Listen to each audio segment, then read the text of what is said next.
부르신 하나님과 함께 부르는 교회라는 제목으로 주님의 말씀을 함께 살펴보고자 합니다. 모든 부름에는 이유가 있습니다. 목적이 있습니다. 가끔 그럴 때 있으시죠?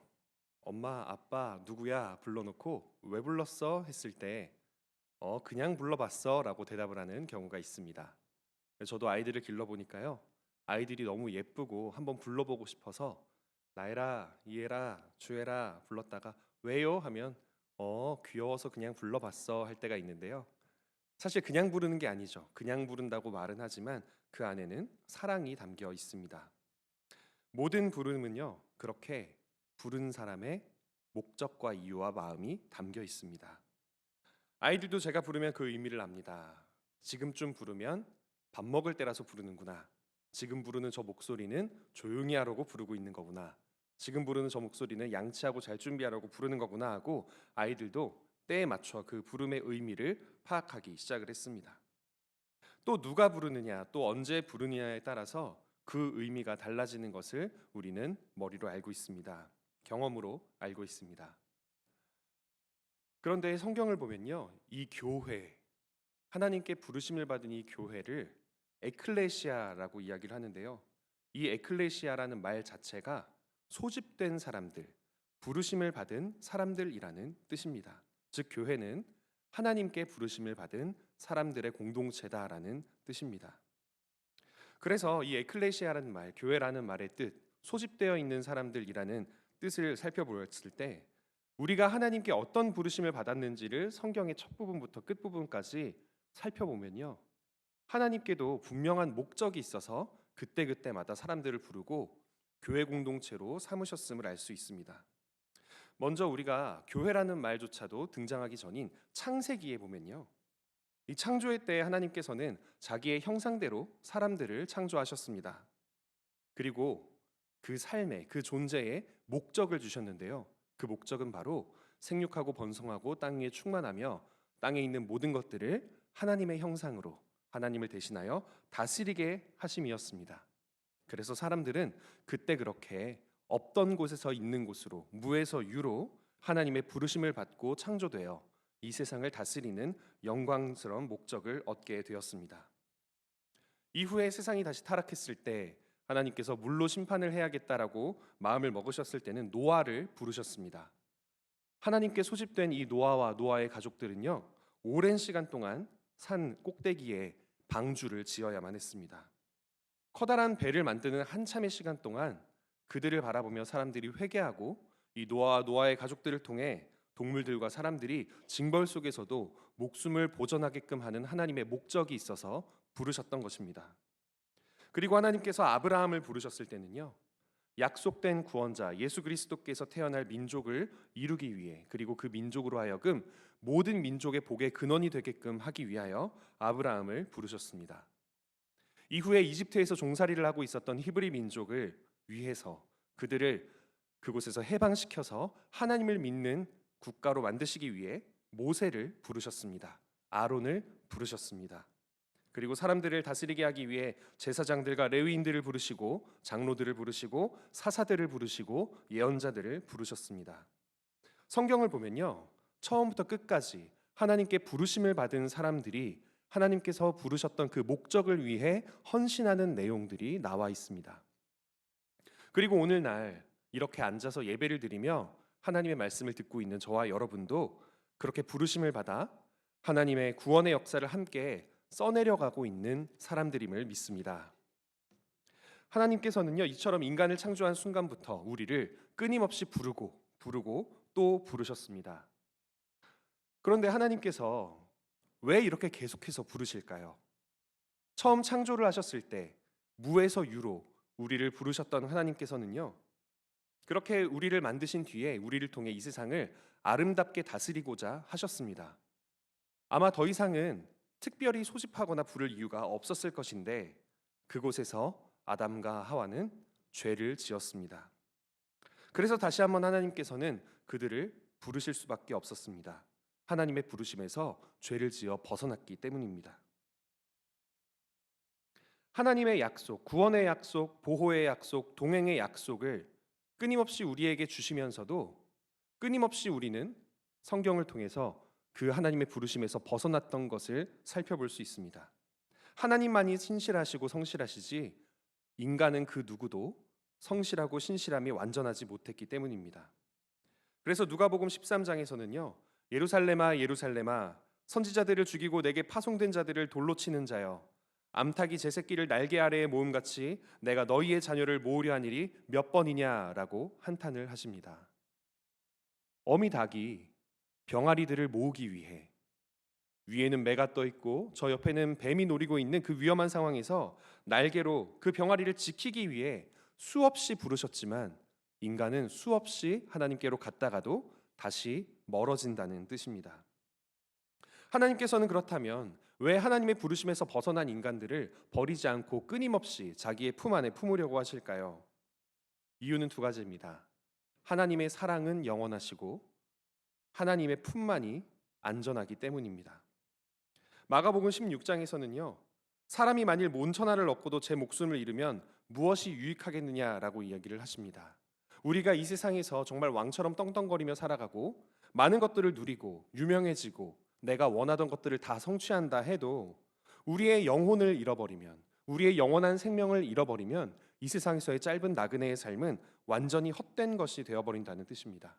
그래서 우리는 영원한 생명이신 하나님 안에 머물러야만 하는데 성경을 보면 사람들은 끊임없이 그 부르심을 무시하고 못 들은 척하면서 하나님 안에 머무르려 하지 않는 죄성을 보게 됩니다.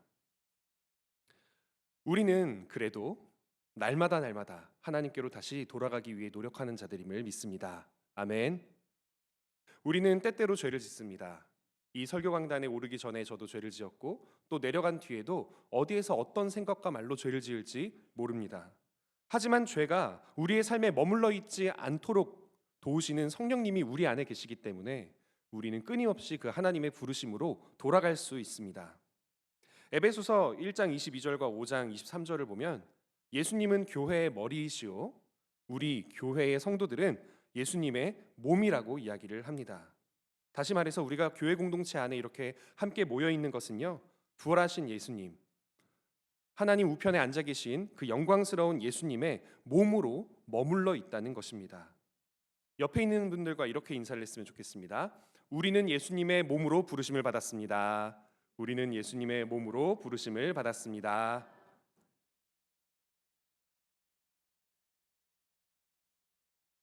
예수님의 몸으로 부르시기 위해 자기 몸을 십자가에서 내어주셨던 그 예수님을 생각하며 우리도 몸된 교회를 하나로 잘 지켜낼 수 있기를 원합니다.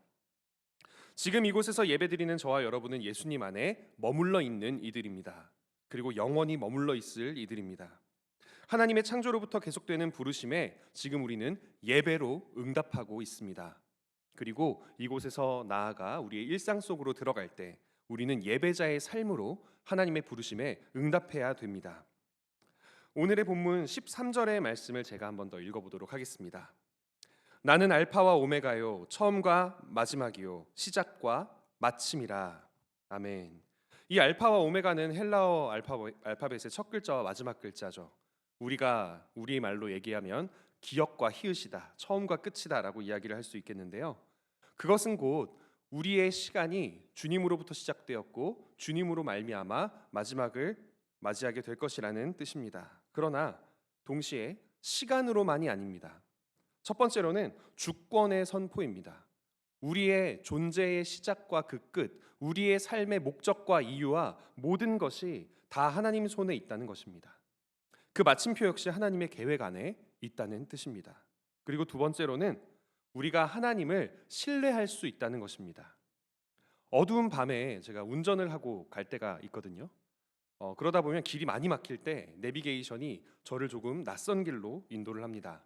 산길로 가다가 웬 논밭으로 가다가 하면서 정말 한 번도 와본 적이 없고 가로등도 없는 그런 길로 이끌 때가 있는데요. 그렇게 가다 보면은 좀 무서울 때가 있습니다. 가다가 갑자기 어떤 차가 앞을 딱 가로막고는 몽둥이를 가지고 야 내려 이러면 어떡하지? 이렇게 가고 있는데 갑자기 논두렁으로 빠져버리면 어떡하지? 그런 생각이 들 때가 있거든요. 근데 그럴 때 저 멀리 그 경찰차에 그 빨간색과 파란색 불빛이 빛나고 있는 걸 보면요, 마음이 갑자기 따뜻해지고 편안해집니다. 네, 하나님께서 계시기 때문에 편안해야 되는데 믿음이 부족한가 봐요. 경찰차가 보여야 마음이 편안해지더라고요. 아, 내가 공권력과 함께 있구나. 안전하구나. 그런 생각이 드는데요. 그렇습니다. 우리는요, 우리가 믿고 의지할 대상이 그곳에 있어야 평안함을 느낍니다. 그런데 우리의 알파와 우리의 오메가가 되시는 하나님께서, 예수님께서, 그리고 성령님께서 우리의 삶의 모든 곳에 계시다는 것입니다. 처음부터 끝까지 모든 곳에 말입니다. 우리 삶은 혼란스럽고 끝을 알 수 없는 불안함이 가득하지만 시작과 끝과 모든 것을 쥐고 계신 분이 우리의 아버지 하나님이시기에 알파와 오메가라고 불리시는 예수님을 우리는 믿고 안심할 수가 있습니다. 내가 너를 무에서 유로 불러내었고 존재하게 했고 존재의 이유를 부여했고 지금도 너를 사용하고 있으니 너는 내 안에 머물러 있다. 그러니 걱정하지 말라고 말씀을 하시는 것이죠. 그래서 우리는 하나님 안에서만 진정한 평안과 진정한 삶의 의미를 찾을 수 있습니다. 오늘의 본문 14절과 15절의 말씀을 함께 읽어보기를 원합니다. 오늘의 본문 14절과 15절의 말씀입니다. 자기 두루마기를 빠는 자들은 복이 있으니 이는 그들이 생명나무에 나아가며 문들을 통하여 성에 들어갈 권세를 받으려 함이로다. 개들과 점술가들과 음행하는 자들과 살인자들과 우상 숭배자들과 및 거짓말을 좋아하며 지어내는 자는 다 성 밖에 있으리라. 아멘.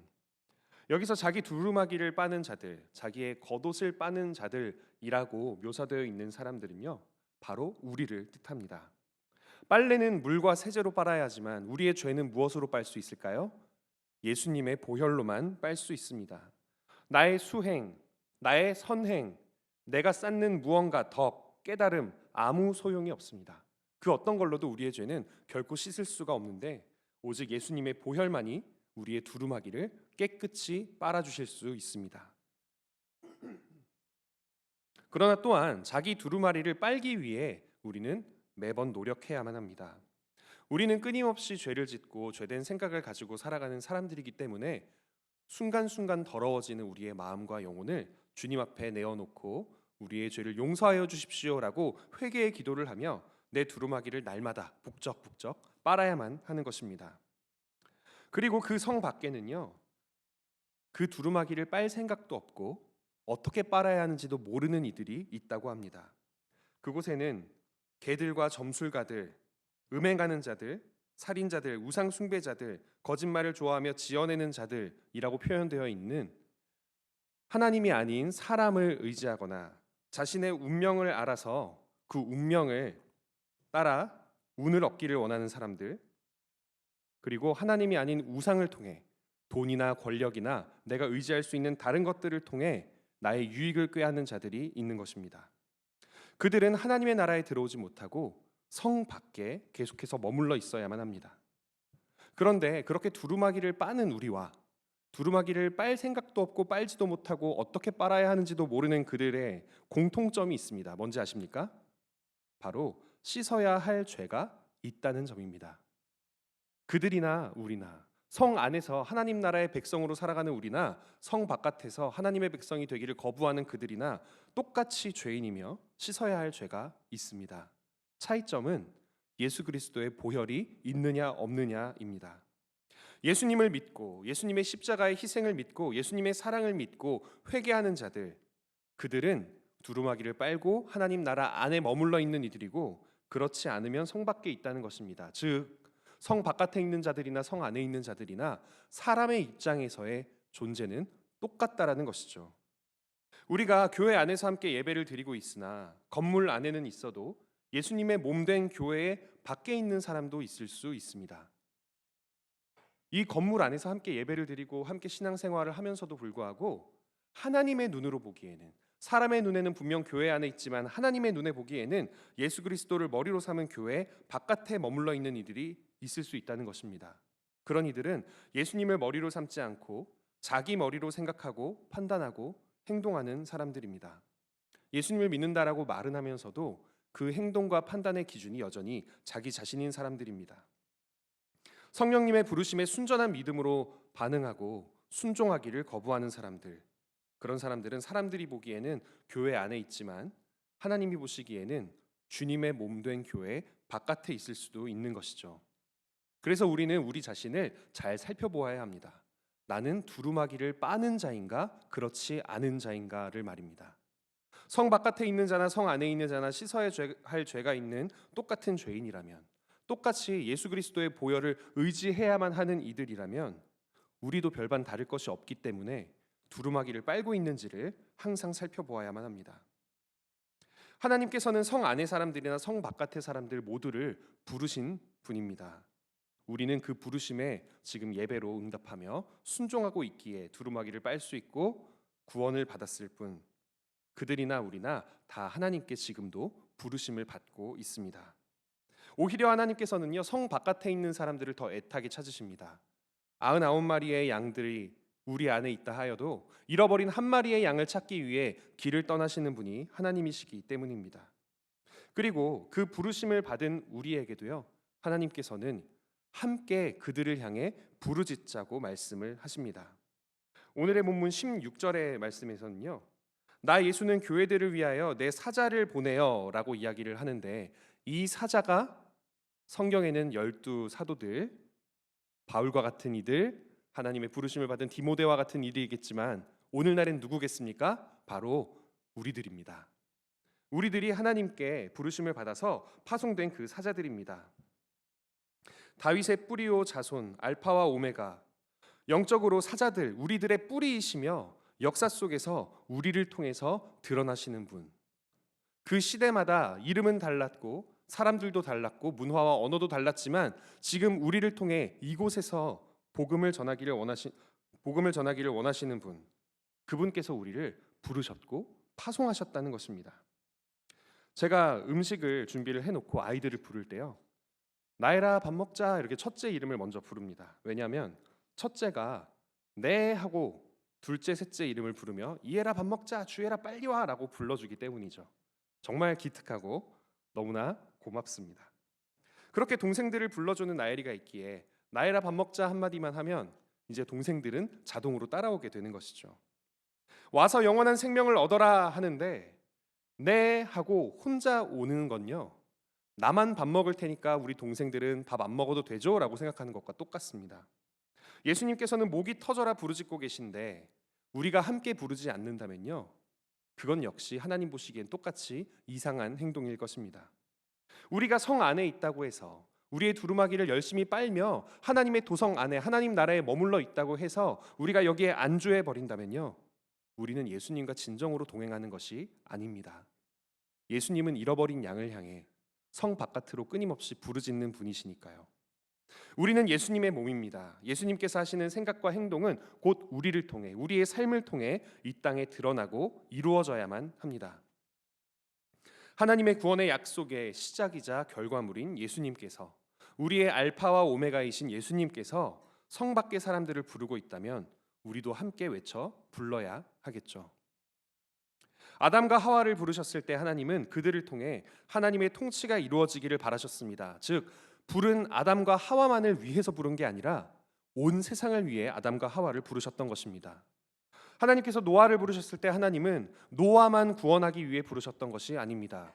노아를 통해 죄짓고 있던 사람들도 함께 부르신 것이며 죽지 않고 목숨을 보존해야 할 생태계와 동물들을 함께 부르셨던 것입니다. 하나님께서 모세를 부르셨을 때 그것은 모세만을 위한 게 아니었습니다. 모든 이스라엘 백성들을 위함이었고 그 기적들을 보며 회개하기를 바라는 이집트의 파라오와 백성들을 위함이었습니다. 그리고 마찬가지로 하나님께서는 우리를 부르셨습니다. 우리만 구원하라고, 우리만 구원받으라고 부르셨을까요? 절대 그렇지 않겠죠.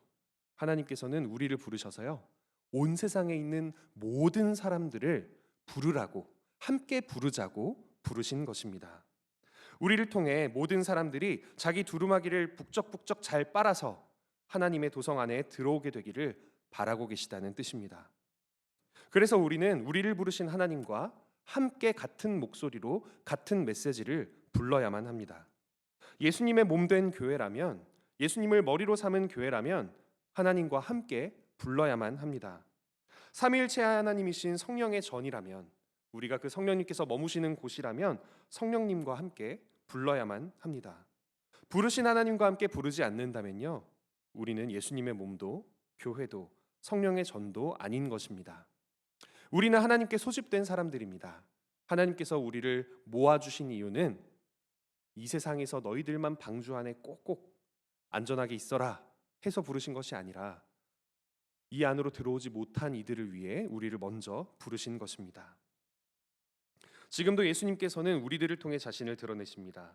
우리의 뿌리이시며 동시에 우리를 통해 나타나시는 그 예수님께서 지금도 여러분의 삶을 통해, 우리 모두의 삶을 통해, 우리 영신교회를 통해 이 세상에 있는 모든 이들이 하나님께로 돌아오라고, 오라고, 값없이 생명수를 얻으라고 외치고 계십니다. 그리고 우리는 알게 모르게 이미 누군가를 불러야 할 자리로 파송되어 있습니다. 저는 전도대가 아닌데요. 제 주변에는 제가 전도하고 있는 사람이 없는데요. 라고 생각하실지도 모르겠지만 그렇다 하더라도 여기에 앉아 계신 여러분은요, 이미 파송되어 있습니다. 어디로 파송되어 있을까요? 가정으로 파송되어 있고, 친척들에게 파송되어 있고, 이웃들에게 파송되어 있고, 직장으로 파송되어 있고, 또 교회로 파송되어 있습니다. 우리가 사는 삶의 자리가 바로 하나님께서 우리를 부르신 그 파송의 자리인 것입니다. 아직까지 예배를 드리지 않는 너희의 가족들을 함께 부르자고 부르셨습니다. 아직까지 함께 하나님께 예배드리지 못하는 우리의 친척들과 이웃들을 함께 부르자고 우리를 부르셨습니다. 하나님을 모르는 직장 동료들을 함께 부르자고 부르셨습니다. 오늘의 본문 마지막 17절의 말씀을 제가 읽도록 하겠습니다. 성령과 신부가 말씀하시기를 오라 하시는도다. 듣는 자도 오라 할 것이요 목마른 자도 올 것이요 또 원하는 자는 값없이 생명수를 받으라 하시더라. 아멘. 여기서 성령과 신부가 말씀하시기를 이라고 했을 때 그 신부는요, 바로 우리들 교회 공동체를 말합니다. 신랑이신 예수님과 완전히 한 몸이 되어 함께 살아가게 될 그날을 기대하고 있는, 재림하실 그날을 기대하고 있는 바로 우리가 성령님과 함께 부르짖고 있다는 것입니다. 뭐라고 부르고 있습니까? 오라고 부릅니다. 듣는 자도 오라 할 것이요 목마른 자도 올 것이요 원하는 자는 값없이 생명수를 받으라고 함께 부르자고 하시는 것입니다. 내가 사는 삶의 자리가 내가 보기에는, 또 사람들의 눈에는 조금 못나 보이는 자리일 수도 있고 또 잘나 보이는 자리일 수도 있습니다. 편안한 자리일 수도 있고 불편하고 고된 자리일 수도 있습니다. 그러나 영적으로 눈으로 보면 똑같습니다. 우리는 저마다의 삶의 자리로 부르심을 받은 것입니다. 하나님, 내 자리가 왜 이래요? 하나님, 왜 내 삶은 왜 이래요? 라고 말씀하실 이유가 없습니다. 원망하실 필요도 없습니다. 그랬으면 예수님도 원망했겠죠. 말구유가 뭐예요? 십자가는 웬 말이에요? 목수의 아들이라뇨? 왕자로 태어나게 해줬어야죠. 예수님은 그렇게 원망하지 않으셨습니다. 그저 하나님께서 보내신 그 자리에서 목숨을 다하여 복음을 전파하셨습니다. 하나님께서 내게 주신 자리에서 열심히 하나님과 함께 부르짖게 해달라고 기도하는 것이 우리의 몫입니다. 아멘. 그렇기에 복음의 선포는요, 성령과 우리 교회가 함께하는 것입니다. 성 밖의 사람들, 자기 두루마기를 빨지 않는 사람들, 예수님의 보혈을 의지하지 않는 사람들을 부를 때 그 부르심 속에 성령님이 함께하십니다. 우리가 어떤 기도보다도 그래서 영혼을 두고 하는 기도를 놓치지 않아야만 합니다. 그것은 이미 부르짖고 계신 성령님과 우리가 같은 방향으로 같은 목소리를 내는 거룩한 일이기 때문입니다. 예수님의 신부인 교회가 언젠가 예수님이 다시 이 땅에 오셨을 때 완전히 한 몸이 되어 삼위일체 하나님과 하나가 될 것을 기대하고 있는 우리 교회된 모든 성도들이 성령님과 함께 오라, 듣는 자도 오라, 목마른 자도 오라 하고 외쳐야만 하는 가장 큰 이유는요, 그 예수 그리스도의 몸된 교회가 하나님 나라 그 자체이기 때문입니다. 여러분은요, 지금 이 땅에서 하나님 나라를 미리 살아가고 계십니다. 그렇기 때문에 그 나라의 유익을 위해 일하는 것이 여러분의 유익을 위해 일하는 일입니다. 그리고 하나님께서는 그 하나님 나라에 성 밖에 있는 이들을 함께 부르자고 하십니다. 조금 속된 말이긴 한데요, 우리가 이런 말이 인터넷에 있더라고요. 사람들이 듣고는 막 웃던데, 하나님을 기쁘시게 한다라고 했을 때 어떤 의미인지가 잘 와닿지 않는 사람들이 있대요. 그럼 그런 사람들에게 참 죄송한 말이지만 하나님을 기쁘시게 하는 게 뭔지 모르겠으면 사탄을 빡치게 해라 라는 이야기가 있더라고요. 사탄을 화나게 해라. 언제 사탄이 화가 날까요? 내가 미워해야 하는 상대가 있는데 미워하기보다 사랑하기를 택했을 때 사탄은 화를 냅니다. 내가 용기가 없어서 전하지 못하고 있었던 사람에게 복음을 전하기 시작했을 때 사탄은 화가 머리 끝까지 날 것입니다. 한 영혼에게 하나님의 사랑이 전달될 때, 하나님 안에서 사람들과 사람들 간의 관계가 호전되고 있을 때, 그들에게 우리의 섬김과 봉사로 인해 따뜻한 마음이 주어질 때 사탄은 화를 냅니다. 그것이 곧 하나님께 기쁨이 되는 것입니다. 그들이 회심할 때, 자기 두루마기를 빨기 시작했을 때 화를 내던 사탄은요, 절망하기 시작할 것입니다. 그래서 우리는 우리가 하는 모든 일들 가운데에 혹시 나의 삶의 자리가, 직장이, 교회 봉사가, 우리의 이웃들과의 관계가, 가족들과의 관계가 힘들고 어려워지면요, 이것을 명심해야 합니다. 지금 사탄이 방해하고 있다는 것을. 사탄은 교회가 복음을 전파하는 일을 방해합니다. 사탄은 가정 가운데 평안이 이루어지는 것을 방해합니다. 사탄은 친척들과 이웃들에게 복음을 전하는 일을 방해합니다. 사탄은 모든 사람들이 하나님 안에 하나 되는 것을 방해합니다. 그럴수록 여러분은 사랑을 선택하고 평안을 선택하며 복음을 선택함으로써 사탄을 화나게 하고 하나님을 기쁘시게 하는 사람들이 되기를 바랍니다. 그렇게 끊임없이 자기 두루마기를 빨아 하나님 마음을 품기를 힘쓰며 나의 삶이 하나님의 그 알 수 없으나 깊고 놀라운 일하심에 쓰임 받는다는 것을 믿으며 하나님과 함께 이곳에 영원한 생명이 있음을 외치는 저와 여러분이 되기를 간절히 축원합니다. 함께 기도하고 무리받아 덮음같이 찬양하겠습니다. 사랑과 은혜와 능력이 풍성하신 하나님, 하나님께서 저희를 부르신 이유에 대하여 저희가